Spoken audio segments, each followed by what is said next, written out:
சென்னை அரசு மருத்துவமனையில் சட்டவிரோத மசூதி. தமிழகத்தில் அரசு மருத்துவமனையிலேயே சட்டவிரோத மசூதி வைத்து அதில் ஒளிபெருக்கியும் கட்டி 5 வேளை தொழுகையும் நடத்துகிறார்கள்.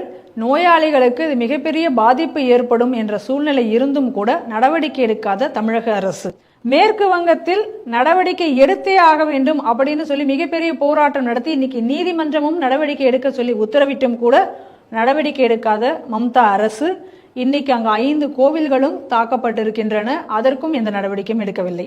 இவைகள் எல்லாம் என்ன காட்டுகின்றனவென்றால், இந்த மாநிலங்கள் நாளைக்கு காஷ்மீர் போன்ற ஒரு சூழ்நிலை ஏற்படும் என்ற எச்சரிக்கையை இவை இந்த சம்பவங்கள் நமக்கு காட்டுகின்றன. இந்த நேரத்தில் இந்துக்கள் செய்ய வேண்டிய விஷயம் என்னவென்றால், எந்த மாநிலத்தில் இந்த மாதிரியான இந்துக்களுக்கு எதிரான சம்பவங்கள் நடைபெறுமோ அங்கு இந்துக்களுக்கு ஆதரவாக இணைந்து போராட முன்வர வேண்டும். நாட்டை காக்கும் பணியில் இந்துக்கள் ஒன்றிணைய வேண்டும். அப்பொழுதுதான் இது போன்ற சம்பவங்களை தடுத்து நிறுத்த முடியும்.